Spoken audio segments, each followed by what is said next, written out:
السلام علیکم and welcome world of exclusive amazing facts. ایک ایسا ملک جہاں سولر پینل لگانا ہر گھر کے لیے ضروری ہے۔ ایک ایسی انوکھی کمپنی جہاں ٹوائلٹس میں ڈیجیٹل میٹر اور سینسرز لگائے گئے ہیں، پر کیوں؟ نام محمد کو غیر مسلموں نے کیسے تسلیم کیا؟ دنیا کا پرسکون کمرہ کہاں ہے؟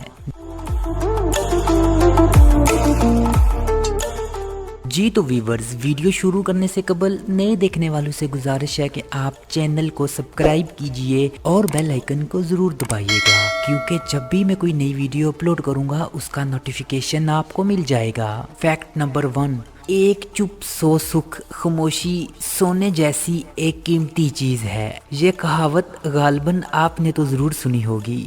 دنیا کا پرسکون کمرہ بنانے والوں کے ذہن میں بھی ایسی ہی سوچ ہوگی، کیونکہ ان کا ابتدائی مقصد ہی خاموش ترین کمرہ بنانا تھا۔ اسی طرح یہ کمرہ مرز وجود میں آیا، جو واشنگٹن میں واقع مائکروسافٹ کے ہیڈ کوارٹر میں ہے۔ لیب روم میں پس منظر کے شور کو جب ناپا گیا تو وہ انسانی سماعت کی حد سے بھی کم ہے، اور اسی طرح کرۂ ارض پر پرسکون ترین جگہوں کے پیچھے تمام ریکارڈ توڑ دیے گئے۔ قوت سماعت کے سائنسدان ڈاکٹر ہندراج گوپال کا کہنا ہے کہ کمرے میں داخل ہوتے ہی فوراً ایک عجیب اور منفرد احساس ہوتا ہے جس کا الفاظ میں بیان کرنا مشکل ہے۔ اس قدر خاموشی سے اکثر افراد کو بہرے پن کا احساس ہوتا ہے۔ اس پرسکون کمرے میں دھیمے انداز میں بات کرنا پڑتی ہے۔ فیکٹ نمبر 2، پیغمبر آخر زمان حضرت محمد صلی اللہ علیہ وسلم کے نام کی نسبت سے دنیا بھر کے مسلمان اپنے بیٹوں کے نام محمد رکھنا پسند کرتے ہیں، کہ نام سے پہلے محمد رکھا جاتا ہے۔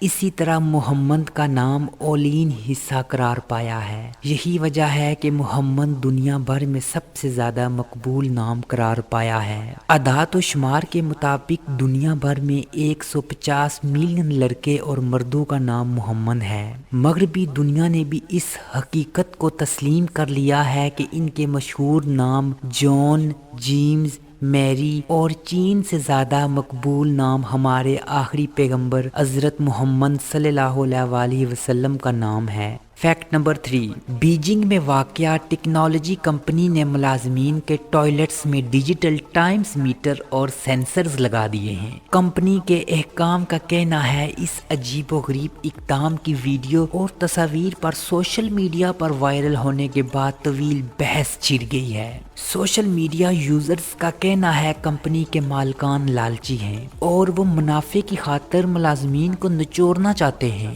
کہیں افراد نے تو اسے انسانی حقوق کی سخت ترین خلاف ورزی بھی قرار دیا ہے، لیکن کچھ لوگوں کا کہنا ہے کہ کمپنی نے بالکل ٹھیک کیا، کیونکہ ایسے افراد کی کمی نہیں ہے جو ٹوائلٹس میں سگریٹ یا پھر موبائل فون پر مصروف رہتے ہیں۔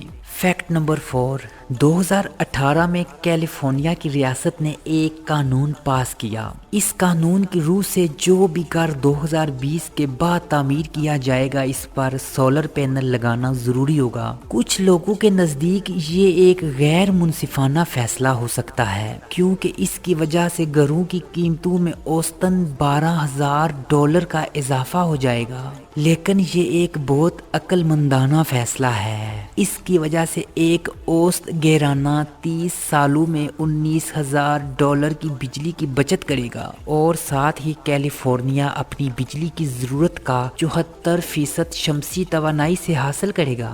لیکن اس کو بدقسمتی کہیں یا کچھ اور، دنیا کے ہر علاقے میں کیلیفورنیا کی طرح سورج کی روشنی نہیں ہوتی۔ کہیں پر ہر وقت بادل چھائے رہتے ہیں اور کہیں پہ ہر وقت برف باری ہوتی رہتی ہے۔ فیکٹ نمبر 5، سانپوں کو اگر کھانے کو کچھ نہ ملے تو وہ ہوا پر گزارا کر لیتے ہیں، یعنی ہوا کھا لیتے ہیں۔ ہوا میں مختلف زہریلی گیسیں بھی ہوتی ہیں جنہیں یہ زہریلے جانور اپنے اندر جذب کر لیتے ہیں، ورنہ یہ اتنی بڑھ جائیں کہ انسان کا زندہ رہنا بھی محال ہو جائے۔ سانپ کو پانی کی طلب بہت کم ہوتی ہے، البتہ اگر کبھی پانی پر پہنچ جائے تو پیے بغیر نہیں رہ سکتا۔ سانپ دودھ کا بہت شوقین ہوتا ہے۔